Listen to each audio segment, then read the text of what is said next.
Bonjour les amis, j'espère que vous allez bien. Écoutez, je vous souhaite la bienvenue sur ce nouveau Blabla Inspiré. Et aujourd'hui, on va parler de résilience. Je vais vous donner quelques clés de résilience de par ma propre expérience, parce que vous le savez, ma vie est un chemin de résilience. Si vous ne le savez pas, je vous invite à regarder le tout premier Blabla Inspiré dans lequel je me confie un peu, où je vous raconte un petit peu mon parcours à ce niveau-là. Mais aussi de par mes guides, parce que mes guides vraiment ont été un soutien incroyable sur mon chemin, de par leurs conseils ou par des petites phrases qu'ils m'ont soufflées comme ça et qui m'ont permis d'avancer dans les moments où j'étais plutôt à pleurer et à être roulée en boule, on va dire. Donc tout ça, je vais vous le partager. Mais avant, évidemment, je vais me présenter pour ceux qui ne me connaîtraient pas. Je m'appelle Marie Ribeil, je suis médium écrivaine, c'est-à-dire que je canalise par écrit. Donc je fais des guidances, des soins, mais ce que j'aime par-dessus tout, c'est utiliser la métaphore, l'imaginaire, et surtout vous aider à plonger en toute autonomie dans votre intériorité, enfin avec mes guides, hein, parce que moi je suis que l'outil, et pour vous aider à révéler du sens et de la clarté et surtout de la résilience dans votre vie. Voilà.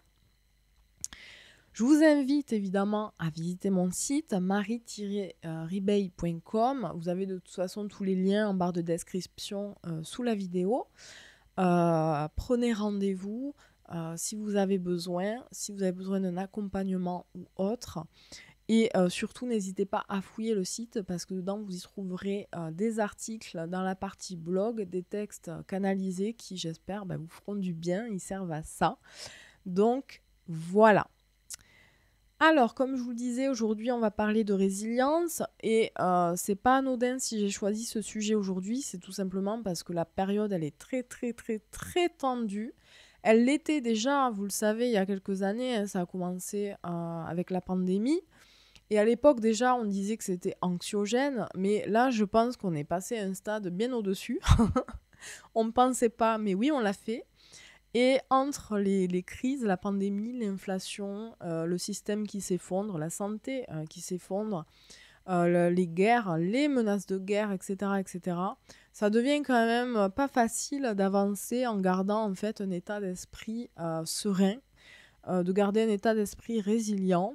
Et même les plus costauds mentalement se laissent évidemment impacter par toute cette ambiance sombre et anxiogène. Et même quand on se préserve, moi c'est mon cas, hein, j'évite de regarder les infos. Je me renseigne quand même parce que c'est bien d'être conscient quand même de ce qui se passe autour. Mais je cultive une certaine distance quand même avec tout ce qui se passe à l'extérieur pour justement essayer de garder un état d'esprit quand même confiant. Mais c'est pas évident, et en fait ça devient en fait une attention, une discipline quotidienne en fait de chaque jour, et c'est épuisant ça aussi. C'est épuisant et c'est pour ça que je voulais vous faire cette vidéo parce que je vois de plus en plus de personnes en fait autour de moi et moi-même je suis passée par là, hein. Ces dernières semaines n'ont pas été faciles. Là ça y est, je vais beaucoup mieux. Mais comme en plus on vit un profond nettoyage en nous-mêmes, je vous invite à ce sujet à regarder la vidéo précédente, c'est-à-dire un printemps qui nous éduque à notre propre mystère, où je vous parle justement de ces quelques mois à venir et de ce qu'on vit en ce moment, de cette phase de nettoyage profonde qu'on vit et de cette transformation qui arrive, mais qui passe par une grosse contraction en fait. Et du coup, c'est pas évident à traverser, et c'est pour ça que j'avais vraiment envie de vous aider par cette vidéo à cultiver la résilience, parce que c'est par elle qu'on peut traverser ce gros orage qui se prépare et qui est déjà en train un peu de nous éclater un peu à la gueule. Donc voilà. Donc la résilience, c'est quoi quand même? Je vous l'explique vite fait. C'est cette capacité en fait de traverser, de dépasser des épreuves, des traumatismes, euh, ne pas se laisser en fait, cette capacité à ne pas se laisser, j'allais dire mourir, ne pas se laisser éteindre par ces événements-là. Et c'est un peu ça, si je dis ça, c'est pas anodin, c'est parce que moi-même, vous le savez, j'ai déjà fait une tentative de suicide il y a une vingtaine d'années parce que je coltinais de vrais traumas et je me suis laissée dépasser par eux. Et heureusement, j'ai réussi à entamer ce chemin, ce fameux chemin de résilience, et c'est par lui que je me suis reconstruite, c'est par lui que je me suis guérie, c'est par lui que je me suis libérée, et que je suis devenue celle que je suis aujourd'hui, c'est-à-dire quelqu'un qui aime profondément la vie, quelqu'un euh, qui a révélé en elle des valeurs, des qualités, des forces, des ressources que je n'aurais jamais imaginé à l'époque. Et c'est ça, ce chemin de résilience. Et c'est ce chemin-là qui nous porte et qui nous permet euh, d'être cette personne, je dirais pas forte, parce que, vous savez, vous connaissez cette fameuse expression qui m'irrite des fois un petit peu quand j'entends ce qui nous tue pas nous rend plus forts. C'est vrai, c'est pas vrai, parce que si ça nous tue pas, entre parenthèses, oui, c'est vrai, si on a fait un chemin de résilience, on s'est découvert en nous des facettes et des forces qui nous portent en avant. Mais en même temps, on a une fragilité de dingue en nous. Et cette fragilité, c'est presque une lutte au jour le jour pour la garder intacte et ne pas comment dire, se laisser aspirer dans un élan de mélancolie, de tristesse, de dépression, etc. Moi, je suis de nature, après tout ce qui m'est arrivé et malgré tout ce chemin de résilience que j'ai fait, malgré cette reconstruction qui a duré près de 20 ans, je suis restée de nature dépressive. Alors, je suis quelqu'un qui a énormément de joie de vivre, qui a énormément d'appétit de vivre, mais je traverse parfois des phases dépressives et c'est dans ces phases dépressives que je suis le plus fragile. Et c'est très difficile de devoir les traverser en fait. Donc cette fragilité, ce qui nous tue pas nous rend plus fort peut-être, mais ça nous rend aussi plus fragiles et on ne devient pas d'un coup, hop, ça y est, invincible et insensible à tout. Non, au contraire, on apprend à vivre avec ce qu'on a vécu, avec nos traumatismes, avec nos épreuves, etc. C'est simplement qu'on apprend à vivre avec, qu'on s'accompagne avec, et voilà, tout simplement, on continue notre vie et en essayant de prendre le meilleur d'elle. Et c'est une attention de chaque instant, de chaque jour, quoi, tout simplement. Donc voilà. Moi, évidemment, pour cultiver cette résilience, je fais plusieurs choses. C'est pas des choses que je fais, que je m'oblige à faire ou autre. C'est des choses qui me viennent naturellement et qui m'aident beaucoup. C'est-à-dire que ce sont mes trucs à moi, mais peut-être que ça résonnera pour vous, mais peut-être que d'autres personnes auront besoin de d'autres choses, vous comprenez? Donc vous prenez ce qui vous fait sens, vous prenez ce qui résonne en vous et, euh, et qui peut vous aider, et pour le reste, c'est pas grave, vous le laissez de côté. En tous les cas, la première chose qui m'aide énormément à la résilience, c'est de prier et de méditer. Je mets les deux ensemble parce que quand je prie, en fait, je suis toujours dans un état méditatif et je finis toujours par une méditation. Mais la prière et la méditation, ce sont des choses que je fais quasi quotidiennement et qui m'aident énormément. Ça m'aide en fait à déjà, premièrement, à garder un esprit très calme, très apaisé. Ça m'apaise en fait la méditation et la prière. Parce que ce temps de prière, c'est à peu près 1 heure par jour. Ce temps de prière et de méditation, euh, ce brouhaha persistant dans ma tête, ces voix, cette négativité souvent qui essaye de me happer, on va dire, avec la prière et avec la méditation, tout doucement, ça se calme. Et cet apaisement, en fait, il dure pas que le temps de la prière et que le temps de la méditation. Il dure quasi toute la journée. Bon, évidemment, si dans la journée, après, il y a un truc qui me prend la tête, bon, forcément, ça recommence.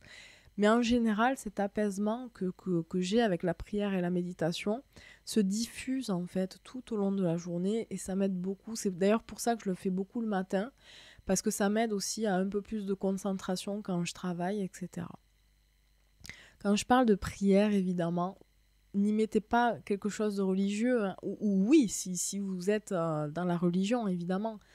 Moi, je prie beaucoup Marie, Jésus et les saints. J'ai beaucoup d'affection pour l'univers, on va dire, de la sainteté, des saints. Non pas pour une question religieuse, mais pas du tout, mais justement pour une question de résilience. C'est-à-dire que à travers la vie des saints, j'aime beaucoup lire leur biographie et découvrir leur histoire parce que on voit justement que eux-mêmes portaient leur trauma, portaient leurs failles, portaient leurs défauts, portaient leurs épreuves et, euh, et ils ont pris ce chemin de résilience, ils ont pris ce chemin comment dire, de lumière et d'amour en eux-mêmes pour justement dépasser tout ça et offrir le meilleur de ce qu'ils sont en fait. Et c'est ça qui m'inspire et c'est ça qui m'aide beaucoup en fait. Donc voilà pourquoi je l'ai pris. Mais sans y mettre en fait, même je prie le rosaire, vous allez me dire c'est religieux, oui, mais moi je le prie sans y mettre d'intention religieuse, je vais pas à l'église, c'est pas mon truc, et j'ai rien contre ceux qui y vont, hein, y a pas de souci.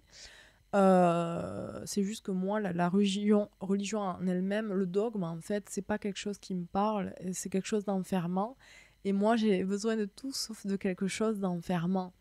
Donc j'utilise la prière, je prie Marie, Jésus, les saints, mais sans y poser de dogme. Vous voyez, je m'approprie en fait tout ça, je me l'approprie à ma façon et c'est ce que je vous invite à faire. Alors évidemment, je vous parle de Marie, Jésus, les saints, mais à chacun, vous pouvez prier Bouddha, vous pouvez prier les esprits de la nature, vous pouvez prier qui vous voulez du moment que ça résonne en vous, que ça vous parle et surtout que ça vous porte vers le haut, tout simplement.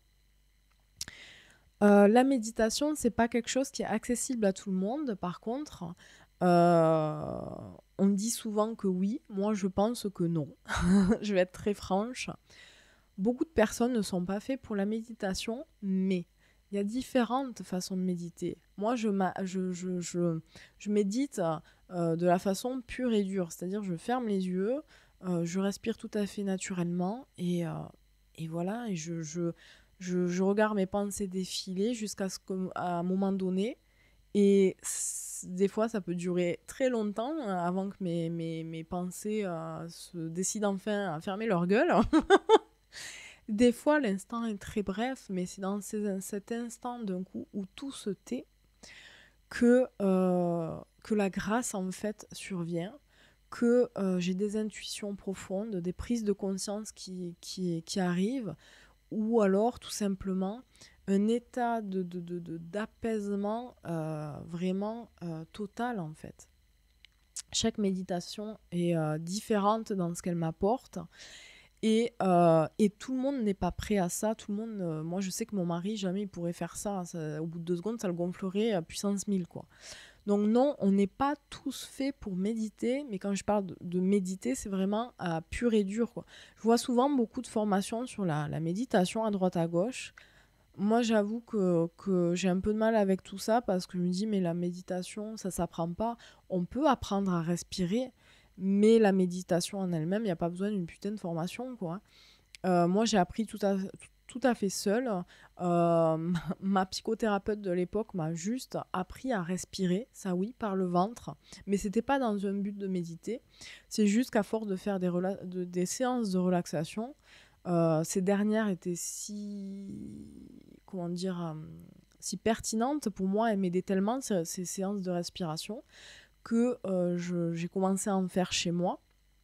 Et ça me faisait tellement bien que de 5 minutes de relaxation en respirant, c'est passé à 10 minutes, 20 minutes, une demi-heure, une heure. Et en fait, sans m'en rendre compte, je méditais en fait, tout simplement. Et donc tout le monde n'est pas prêt, n'est pas capable de ça. Et c'est pas grave, parce qu'en fait, il existe plein de formes de méditation. C'est-à-dire que, par exemple, parfois je fais du coloriage. J'aime bien les coloriages pour adultes, vous savez, quand j'écoute des podcasts ou des vidéos, j'aime bien colorier en fait. Et ça me met dans un état méditatif. Chacun peut trouver sa façon de méditer. Il n'y a pas qu'à la pure et à la dure comme je fais, c'est-à-dire, comme je vous ai dit tout à l'heure, vraiment en fermant les yeux, respirant. Normalement, je ne fais même pas d'inspiration profonde, c'est juste que je respire très calmement, très naturellement.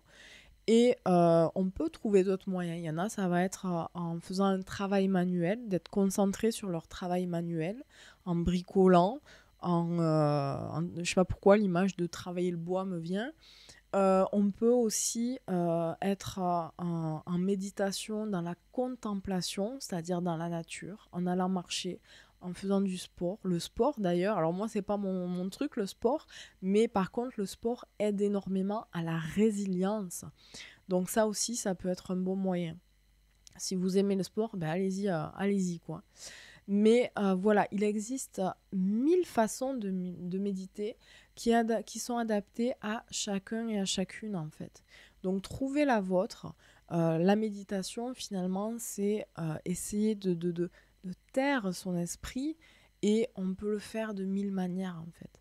Moi j'ai réussi par la méditation pure et dure, mais aller dans la nature par exemple, c'est un de mes autres trucs, on va dire, pour la résilience. Aller dans la nature, c'est quelque chose qui m'aide énormément. Je vais dans un endroit tranquille, je me pose et juste je contemple. Et en contemplant, je contemple les animaux, les oiseaux qui passent, j'écoute, ça passe par tous mes sens. C'est-à-dire que je ressens par ma peau, le soleil sur ma peau, la petite brise. Je ressens par les yeux, par tout ce qui se passe autour de moi, du plus petit détail au plus grand. C'est-à-dire, ça va être de la petite herbe qui frissonne par le vent, ou alors par le grand arbre qui remue ses branches. Les oiseaux, ça va être par les oreilles, les oiseaux qui chantent, la petite abeille qui passe et qui bourdonne. C'est des petits détails anodins, mais ça crée une harmonie qui nous happe et qui fait qu'on se sent bien en fait.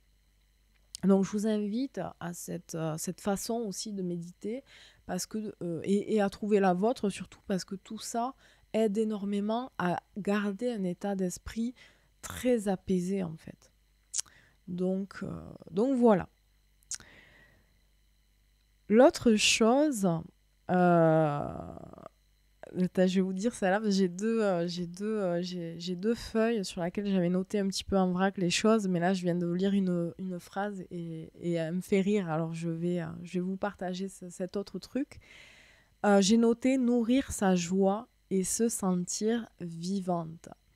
Il y a quelques semaines, quelques mois, en début d'année là, j'ai traversé une phase un petit peu difficile. Et mon guide m'a envoyé un message. Et dans ce message, il m'a dit une phrase qui m'a fait du bien. Et il m'a dit « Sens-toi vivante ». Sens-toi vivante avec un grand V. Et ça m'a fait énormément de bien, parce que c'est une simple phrase. Et c'est pas si facile à faire qu'à dire. Mais dans cette phrase, j'ai senti toute l'énergie d'amour qu'il y mettait. Et surtout, j'ai compris que se sentir vivante, c'était aussi cultiver et nourrir sa joie, son plaisir. C'est pas parce que les choses sont difficiles autour de nous qu'on doit se laisser plomber et se mettre au diapason en fait de cet état d'esprit négatif et sombre. Non, au contraire.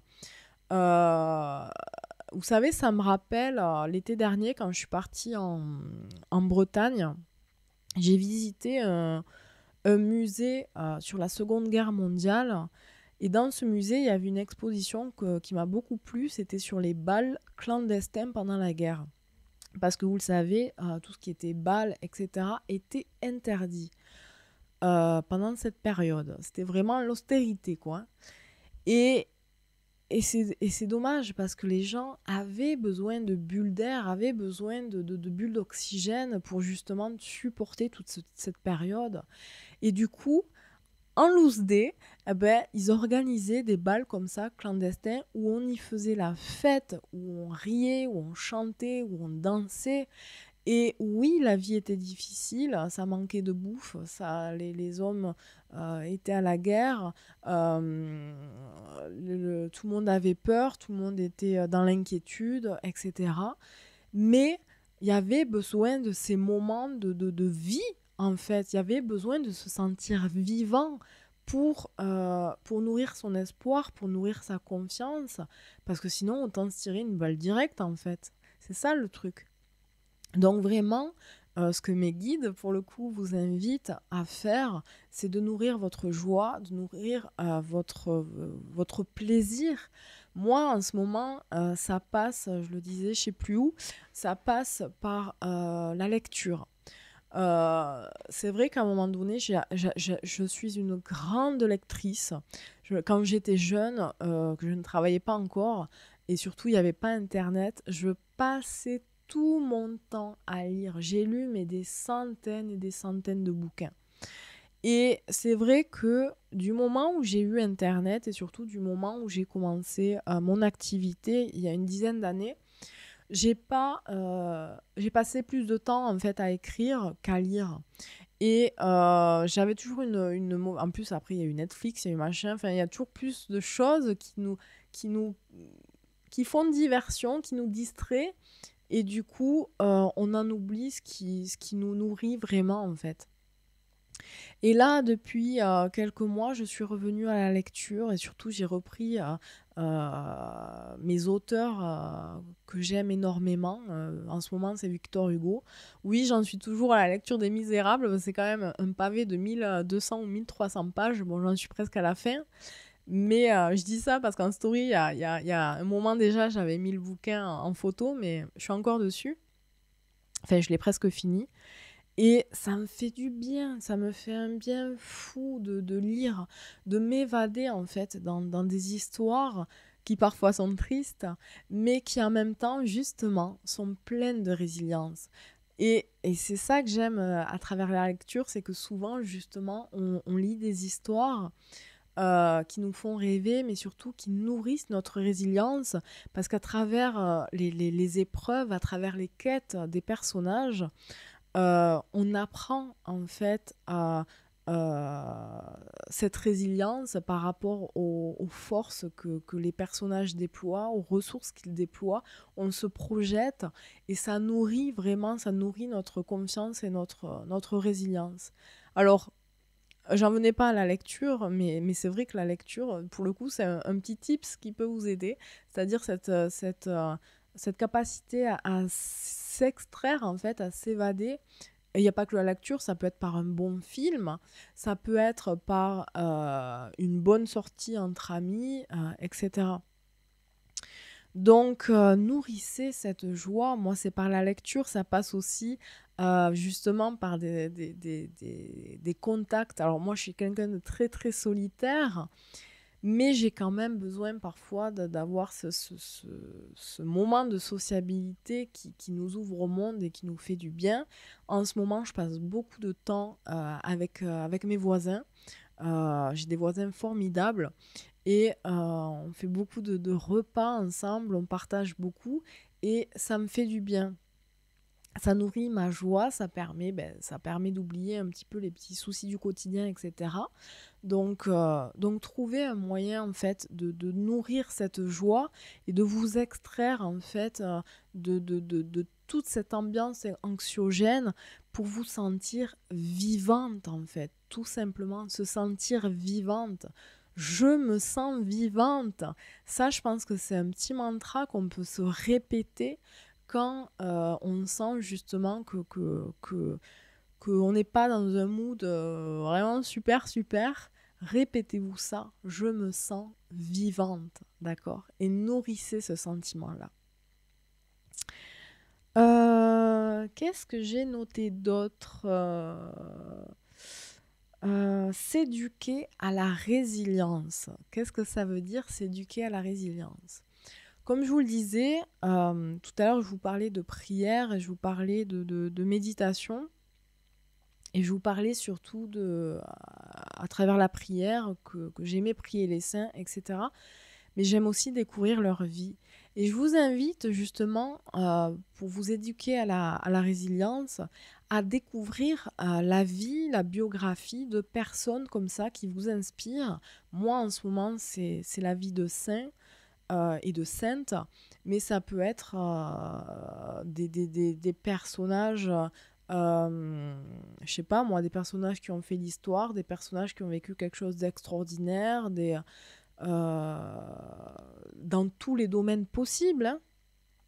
Et aussi, c'est de lire, moi je lis beaucoup de textes sacrés, donc je suis très attachée à la Bible, encore une fois, non pas pour le côté religieux, surtout que dans la Bible, il y a beaucoup de choses, prout-prout, quoi, vraiment, à pas garder, j'ai envie de dire. Il y a à bien faire preuve de discernement. Mais dans tous ces livres réunis, il y a des textes de sagesse magnifiques. Il y a des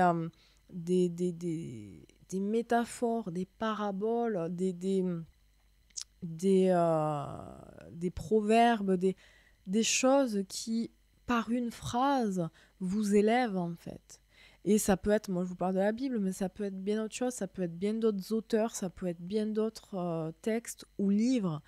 Encore une fois, à vous, selon vos affinités, selon vos croyances, selon aussi ce qui arrive sur votre route, parce que souvent, en fait, moi souvent, c'est mes guides en fait qui m'inspirent une lecture ou me dirigent vers une lecture. Donc, à travers ces lectures-là, ben vous éduquez à la résilience, en fait. Parce que ça provoque une réflexion, ça provoque une prise de conscience. Parfois, c'est par une phrase, en fait. C'est juste par une phrase, parce que cette phrase, elle vous fait sens, parce qu'elle vient comme une évidence, en fait, exploser dans votre cœur. Et ça élève énormément, en fait. Moi, je passe beaucoup de temps à ça. Je passerai ma vie à ça, d'ailleurs. Parfois, je me dis, ma vie idéale, ce serait d'être une ermite, vraiment. Mon mari me le dit beaucoup aussi, parce que je passerai ma vie à ça, en fait. Il y a que ça qui me passionne, je crois vraiment. C'est d'étudier les textes, c'est d'être dans cette quête intérieure de sagesse, d'humilité, Enfin, vous voyez ce que je veux dire? Et alors, j'ai fait le choix, non, de partager et d'aider les autres à mon niveau, à mon petit niveau. Mais c'est vrai qu'une grande partie de ma vie, c'est cette solitude où je nourris mon intériorité et ma quête spirituelle, en fait. Donc, et c'est pour ça peut-être aussi qu'aujourd'hui, je suis très attirée par tous ces saints, parce que je me rends compte que cet état de sainteté, on peut tous y accéder. Et attention, je ne mets pas quelque chose de religieux dessus, hein, parce que des saints et des saintes, y en a, c'est pas que comment dire, dans la religion, hein. Moi, autour de moi, j'en vois, et ils sont pas du tout religieux, hein. Je vois des saints et des saintes, pour moi, c'est des gens qui justement font preuve d'énormément de résilience et qui, malgré tout ce que la vie ou les autres leur ont fait subir, gardent cet amour, cette foi, cette confiance en l'autre, en lui-même, en la vie. Vous voyez ce que je veux dire? Et ça, c'est pareil pour moi, malgré tout ce que j'ai vécu. C'est pour ça que je vous dis qu'en toute humilité, hein, c'est pas une question de prétention, parce que ce chemin-là, on l'a presque tous en nous. Je dis presque tous parce qu'il y a des gens, non, ils l'ont pas en eux, je pense. Hein. Il faut être réaliste. Il y a des gens qui sont irrécupérables, hein, vraiment. On en voit beaucoup dans le gouvernement, hein, je vous le dis. Hein. Bref.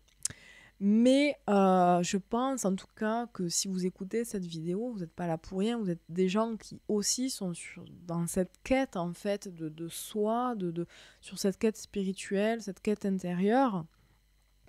Et je pense, et cette phrase que je vous dis, ce chemin de possibilités, comment dire, je l'ai écrit hein, en plus, je sais plus où, parce que je l'ai canalisé hier. Il est où mon petit... C'est celui-là. Bon, c'est un petit peu trop... Alors attendez, j'essaie de retrouver... Ah voilà, c'est là. J'ai demandé à mon guide... Vous voyez, ça c'est mon petit carnet. C'est pas le même carnet que je vous présentais la semaine dernière, ça c'en est un autre. Vous l'avez peut-être déjà vu, c'est le carnet où je mets toutes mes conversations personnelles avec mon guide. Et je lui ai demandé, je vous le raconte en toute transparence, pourquoi suis-je à ce point attirée par la vie des saints et des saintes. Et mon guide m'a répondu, parce que j'ai posé cette question parce que vraiment, j'étais très attirée il y a depuis 2 ans par Sainte Bernadette, sauf que depuis quelques mois, je me révèle en fait à avoir une attirance pour plein de saints et de saintes, mais pas encore une fois, j'insiste sur ce point, pas pour le côté religieux, mais pour tout ce qu'ils ont accompli dans leur vie et pour ce chemin de résilience surtout qu'ils ont traversé en fait.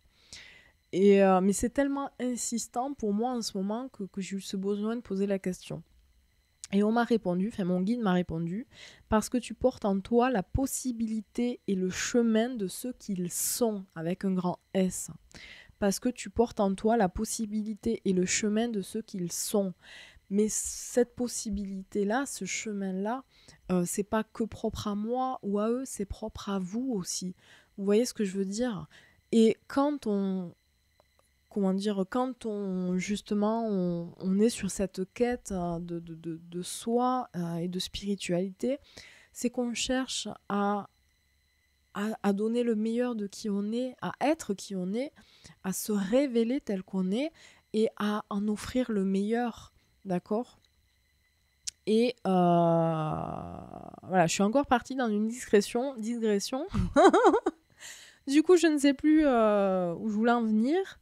Mais oui, je vous disais, s'éduquer à la résilience, et ça m'aide beaucoup à travers les textes sacrés, les textes venant de saints ou même leur vie tout simplement.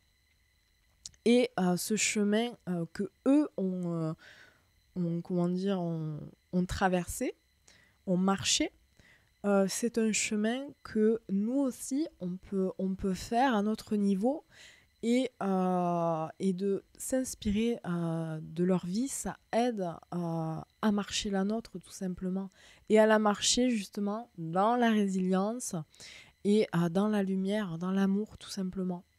C'est quelque chose que j'essaye vraiment à mon niveau de faire. J'ai encore beaucoup de travail, je peux vous le dire. Je ne sais pas si une vie suffirait, mais j'essaye. Et je pense sincèrement que c'est en essayant et en allant dans cette direction qu'on peut transformer le monde, parce qu'on se transforme soi et ça a forcément un impact, les amis. Vous savez, je vais vous raconter quelque chose par rapport justement à mon passé.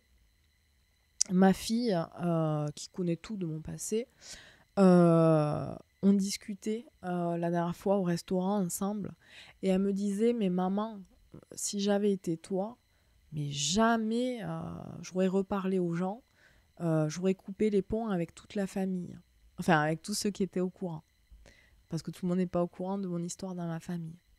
J'aurais coupé les ponts avec tout le monde, elle me dit.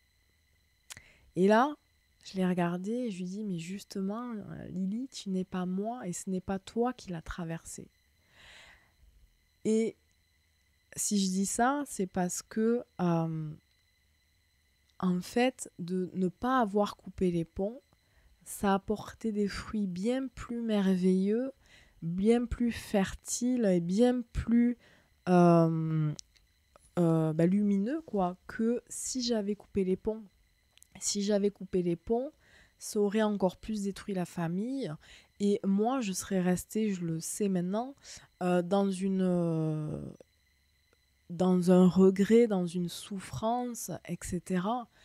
Mais en décidant de ne pas couper les ponts, j'ai entamé un vrai chemin de résilience pour me libérer de la colère, pour me libérer de mes traumas, pour me libérer de toutes ces injustices ou humiliations vécues. Et surtout, je me suis autorisée au pardon pour moi et au pardon pour les autres. Et tout ça, ça m'a élevée, ça m'a permis d'être celle que je suis aujourd'hui et ça m'a permis aussi de me sentir légitime dans ce que je vous partage.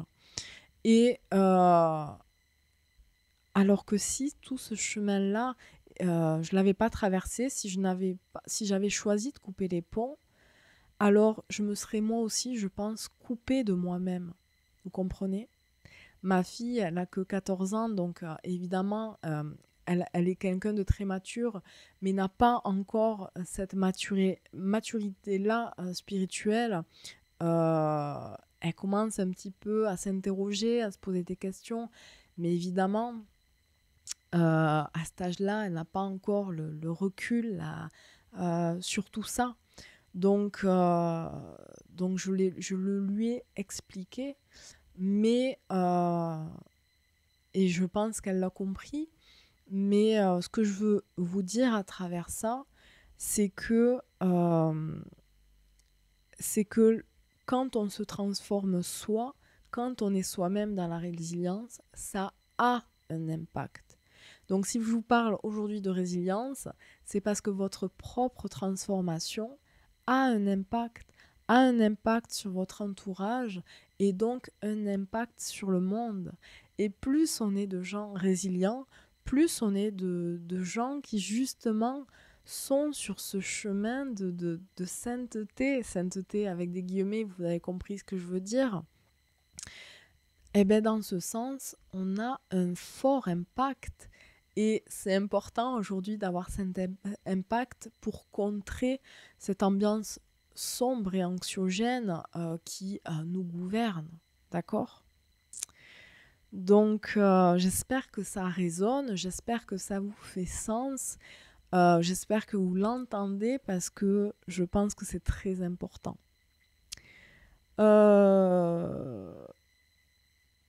Prenez ce printemps, prenez le soleil, sortez, allez dans la nature, ça vous fera aussi le plus grand bien, il y en a besoin.